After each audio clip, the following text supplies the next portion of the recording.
It started with the mirrors. Mason woke up and couldn't see himself.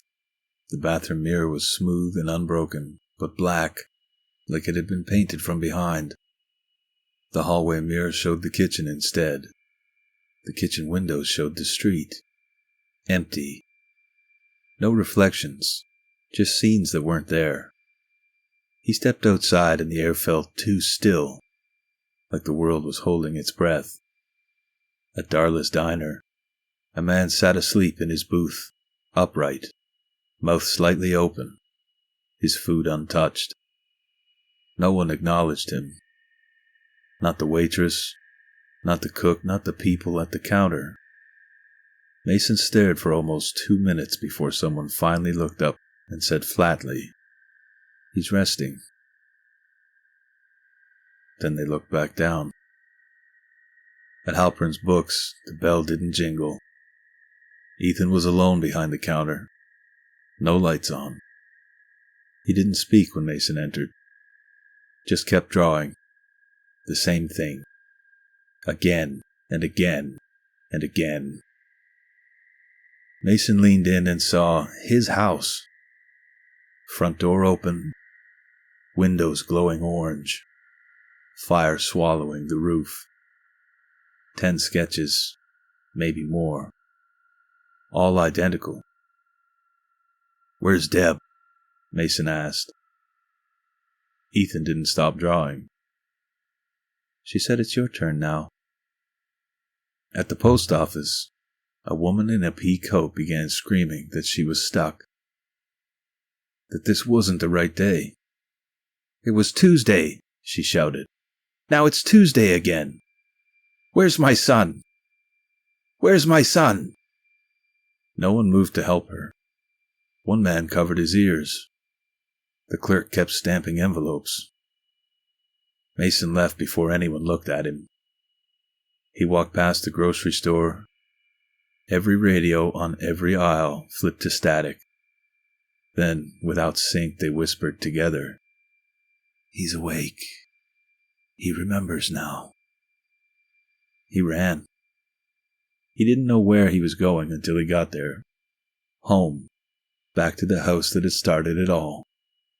On his bed was a book he hadn't seen before. No dust, no publisher mark, just a leather cover. Title stamped in gold.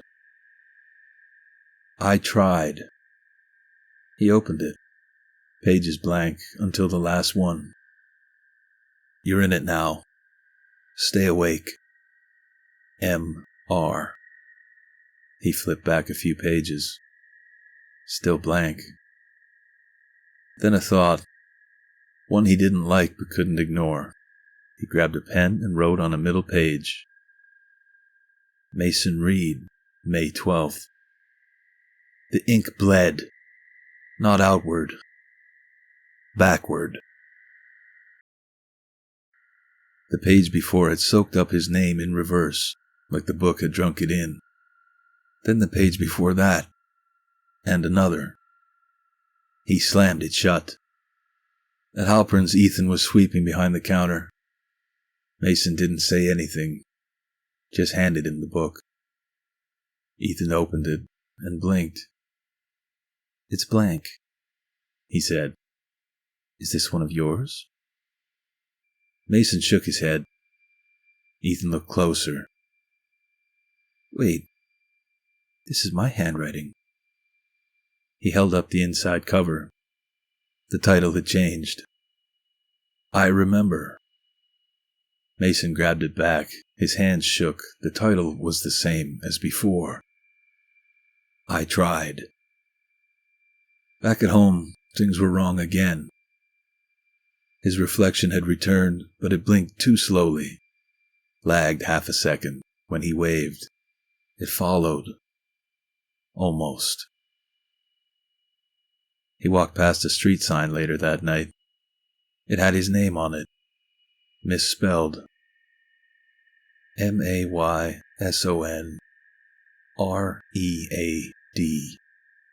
Mason Reed. Neighborhood Watch Leader. Neighborhood Watch Leader. He didn't even know his street had a neighborhood watch. Deb found him pacing outside the bookstore just before closing. "You shouldn't have read the last page," she said. No hello.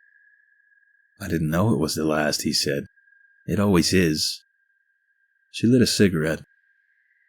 "It's not a story. It's a mouth. It chews up the ones who open it. The pages aren't about you. They're made of you." "What's MR stand for?" "Not what you think." She turned to go. "The book doesn't follow time. It follows sleep." Mason sat up that night reading blank pages, hoping for something to surface. A message? A hint, something that made sense. Nothing came. Until it did. Near midnight, he flipped forward on instinct. Pages that had been blank were still blank. Until they weren't. The bottom corner of the next page held one line. "Next chapter begins in the basement." Mason didn't go down there. Not that night. He sat on the edge of his bed with the book in his lap like it was loaded. The phrase echoed in his head, looping, rearranging itself. Next chapter begins in the basement. It wasn't a suggestion. It felt like a threat. He checked the basement door 3 times before midnight. Locked, unlocked, then locked again. Each time he could have sworn the light was on down there, glowing faint under the crack in the door. He didn't open it. Instead, he stayed up reading blank pages, watching his reflection blink in half beats, listening to the house breathe through the vents. Every sound made him flinch, not because it was loud, because it was intentional. At 3:17 a.m., something tapped on the bathroom mirror. Just once. He didn't look. In the morning, the book was gone. It was in the kitchen, open on the table. A single sticky note on the page. Borrowed once before. H.M. Mason didn't know why he opened the book again. He just did. It had been hours since the sticky note, since the light under the basement door. Now he sat at the kitchen table with the book open to the same blank page, as if it might change if he stared hard enough. He flipped forward. Nothing. Flipped back. Nothing. Then, nestled between 2 untouched sheets, a third page felt subtly thicker. A new note had been slipped inside. Morin left something behind. Lower left drawer, filing cabinet, behind fiction. It wasn't a sticky note, just lined paper. The handwriting was unmistakable. His own. The journal was inside an old filing cabinet at the back of the library's basement. Not the town archive, the regular stacks. Just tucked behind a row of census books like it had been misplaced on purpose. The cover was worn leather, faded initials stamped in the corner. H.M. Inside, it read like a confession, or a warning. The book talks backward. It dreams forward. I thought I was the main character too, but the basement always wins. I saw myself once, said I wasn't ready yet. I'm not sure I was him. The rest devolved into crossed out lines, scribbles, and frantic ink smears, but one sentence came back again and again. He wrote me in. Morin described the sensation of being pulled, drawn, to the library without knowing why. He wrote about a dream in which a voice told him where the journal would be hidden. He hadn't listened at first, not until he began seeing reflections of himself with different expressions, different wounds. He said the smell of dust and lemon cleaner began showing up in his house. that he started hearing the bell above the library door in the middle of the night. By the time he found the filing cabinet, he claimed it was already open. "I didn't write the journal," he wrote. "I just remembered it." Mason pocketed the journal, walked home slowly. Every street felt wrong. Slightly wider, slightly narrower, like it had been rewritten since morning. He passed a man who looked familiar, but not quite.